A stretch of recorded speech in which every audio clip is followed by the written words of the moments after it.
Hello दोस्तों, नमस्कार। स्वागत है एक बार फिर से हमारे इस करंट अफेयर के सेशन में। तो साथियों, चलिए शुरू करते हैं आज का करंट अफेयर। पहला क्वेश्चन है, हाल ही में दुनिया का पहला 100% बायोडिग्रेडेबल पेन किस देश में लॉन्च किया गया?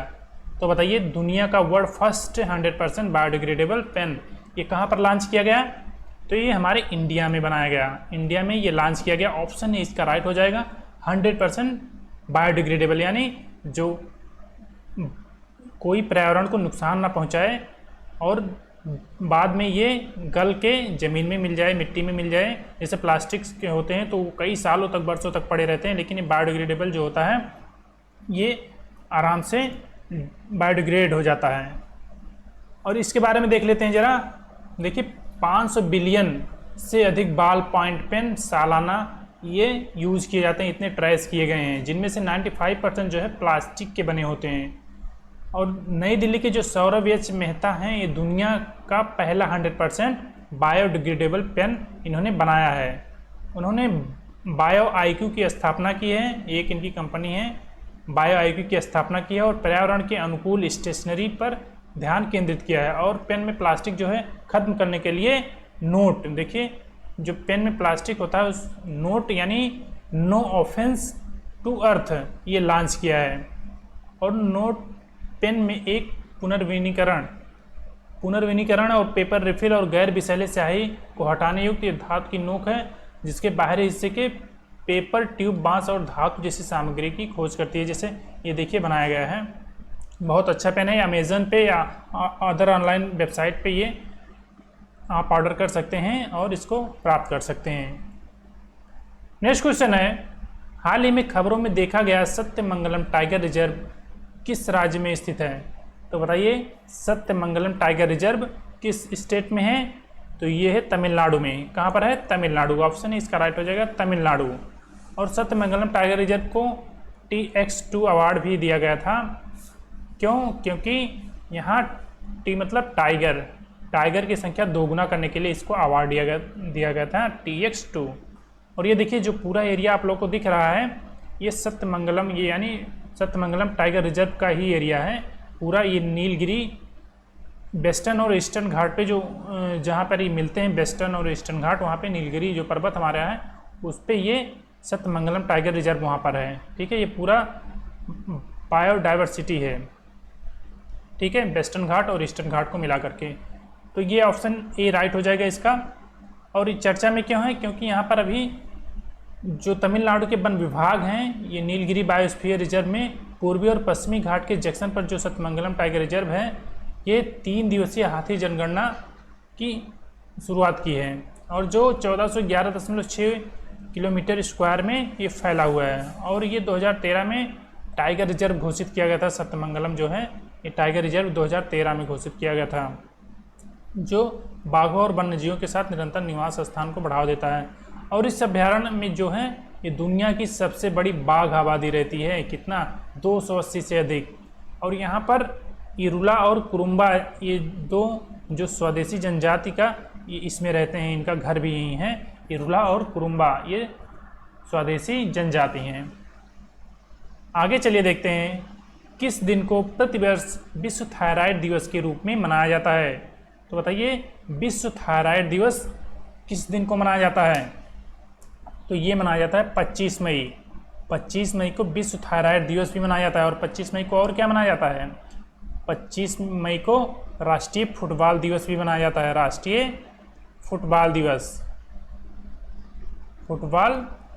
दिवस के रूप में भी मनाया जाता है।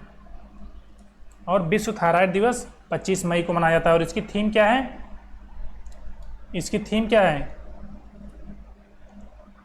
इसकी थीम है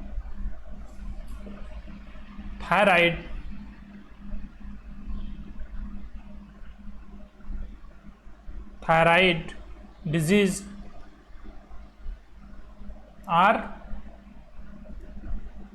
NCDs, यानी नॉन कम्युनिकेबल डिजीज। इसे क्या कहेंगे? NCDs को नॉन कम्युनिकेबल डिजीज। कम्युनिकेबल यानी छुआछूत से ये नहीं फैलता है। ठीक है, तो इसके थीम याद रखिएगा, थायराइड डिजीजेज और एनसीडीज यानी नॉन कम्युनिकेबल डिजीज़। तो याद रखिएगा ये साथियों।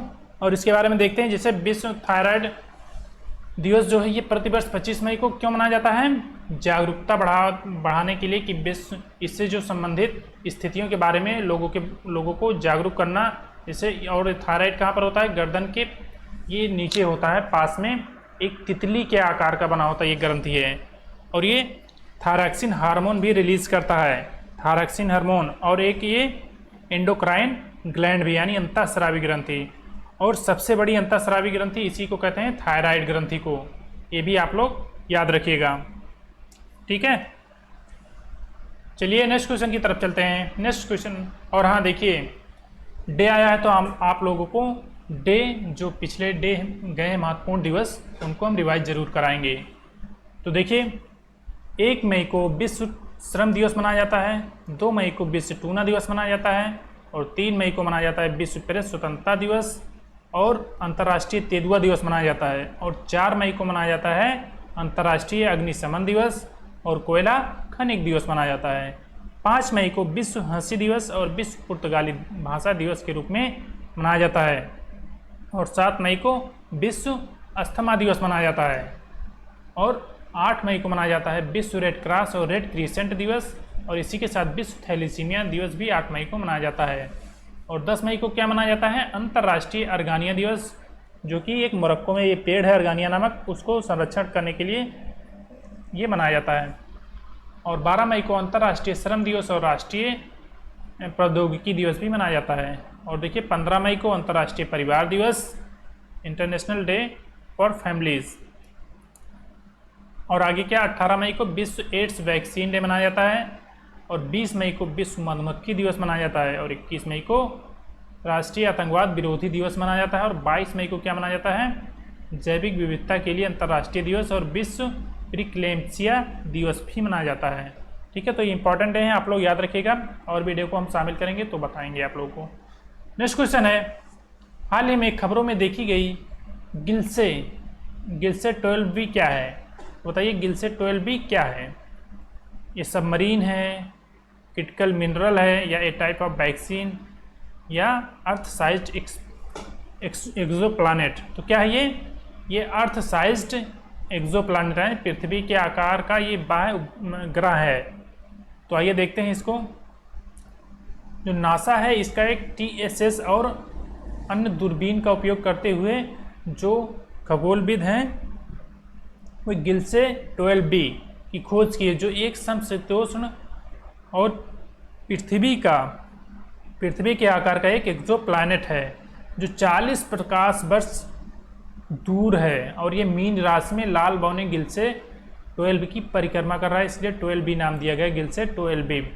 और ये पृथ्वी या शुक्र दोनों लगभग जुड़वा बहने ही कहा जाता है, तो दोनों के आकार के समान है, और पृथ्वी का 3.87 गुना इसका भार है, ज़्यादा है, पृथ्वी के भार से ये ज़्यादा है, लगभग इसके समान है लेकिन भार ज़्यादा है।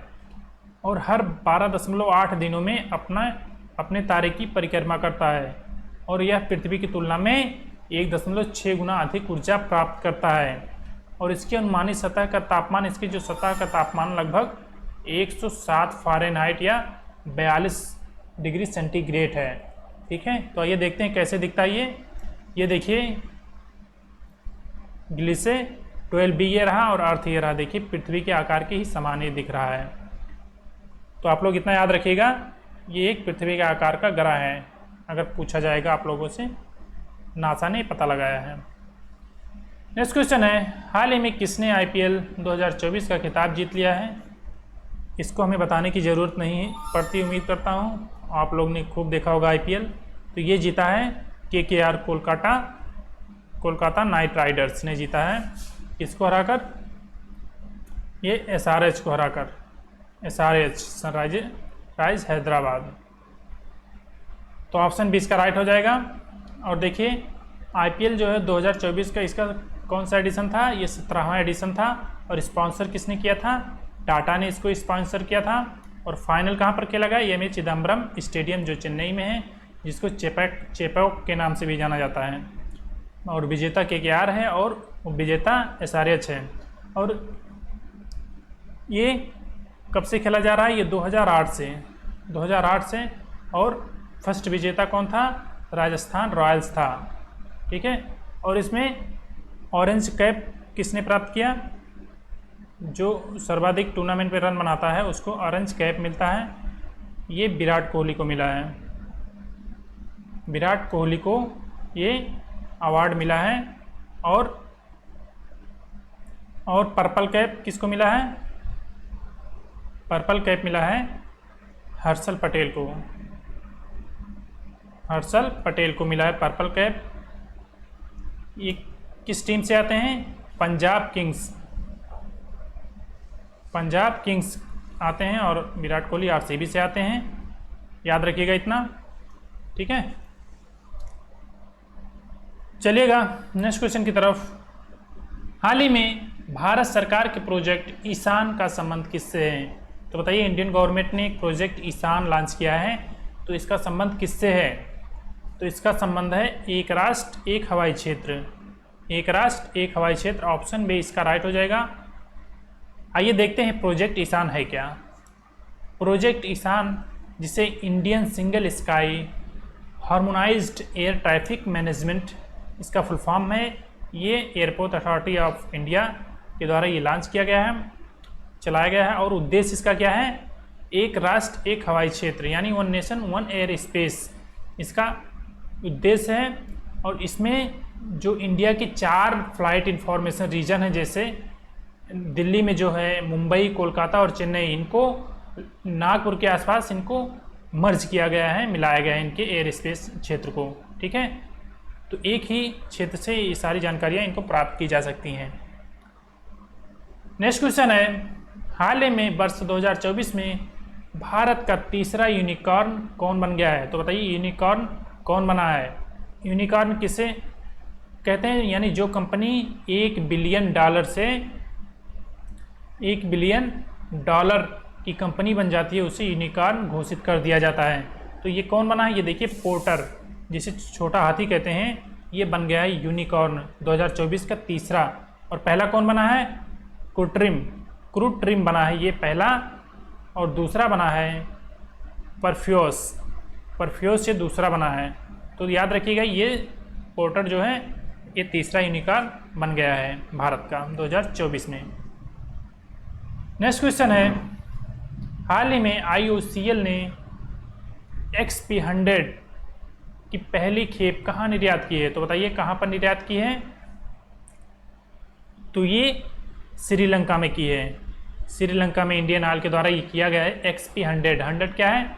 ये एक फ्यूल है, और इसका 100 जो है ये ऑक्टेन नंबर है, यानी ऑक्टेन नंबर से ये जो फ्यूल की शुद्धता होती है ये पता लगाया जाता है कि कितनी शुद्ध तेल है। तो यानी जिनका ऑक्टेन नंबर जितना ज़्यादा होगा वो जो ऑयल है उतना ही प्योर होगा वो। ठीक है, तो ये श्रीलंका को निर्यात किया गया है। तो याद रखिएगा, ऑप्शन सी इसका राइट हो जाएगा। और कहाँ से किया गया है? ये मुंबई के जवाहरलाल पोर्ट से ये किया गया है। और इस फ्यूल का निर्माण मथुरा रिफाइनरी में हुआ है। इंडियन ऑयल कॉरपोरेशन लिमिटेड, इसकी स्थापना 1959 में हुई है और इसके चेयरमैन है श्रीकांत माधव वैद। तो याद रखिएगा इतना इन्फॉर्मेशन। नेक्स्ट क्वेश्चन है, हाल ही में वैश्विक स्तर पर भारतीय शेयर बाजार ने $5 ट्रिलियन पंजीकरण का कौन सा स्थान हासिल किया है? तो $5 ट्रिलियन ये stock market, India stock market बन गया है। तो 21 स्थान पर है। तो $5 ट्रिलियन के साथ ये 5th स्थान पर है। ऑप्शन सी इसका राइट हो जाएगा, 5th स्थान पर है। नेक्स्ट क्वेश्चन है, और पहले स्थान पर है USA, पहले स्थान पर है USA। दूसरा कौन है? चाइना। और तीसरा है जापान। और चौथा है हांगकांग। तो और पांचवा बन गया है हमारा प्यारा देश भारत।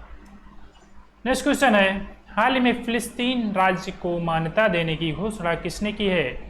तो बताइए, किसने फिलिस्तीन को राज्य को मान्यता देने के लिए ये घोषणा की है? तो ये इसमें नॉर्वे और आयरलैंड तीनों कंट्री ने फिलिस्तीन को मानने की ये घोषणा की कि इसका भी अस्तित्व है फ़िलिस्तीन। ऑप्शन डी राइट हो जाएगा। और इंडिया जो है ये 2 नेशन में विश्वास रखता है, 2 नेशन सोल्यूशन में विश्वास रखता है। और इंडिया ने कब इसको मान्यता दी थी? इंडिया ने 1988 में ही इसको मान्यता दी थी। और ऐसा करने वाला इंडिया जो है पहला गैर अरब देश था, पहला गैर अरब देश था ऐसा करने वाला। तो ऑप्शन डी इसका राइट हो जाएगा। स्पेन, नॉर्वे और आयरलैंड ने, इन तीनों ने मान्यता दी है, देने की घोषणा की है। ठीक है, तो आइए देख लेते हैं मैप में फ़िलिस्तीन कहाँ पर है। ये देखिए फ़िलिस्तीन ये रहा जिसे वेस्ट बैंक एरिया कहते हैं इसको, इतना इधर है। और गाजा स्ट्रिप जो कि इधर है, ये दोनों पार्ट ही फ़िलिस्तीन के हैं। और ये पूरा जो है इजराइल है। इजराइल को तो आप जान ही रहे हैं। इधर इजिप्ट, इधर जॉर्डन और इधर क्या है? सीरिया। ये देखिए सीरिया और इधर है लेबनान। ठीक है, और ये रहा मेडिटेरियन सी। तो मेडिटेरियन सी से इजराइल अपना बॉर्डर साझा करता है। ठीक है, नेक्स्ट क्वेश्चन है।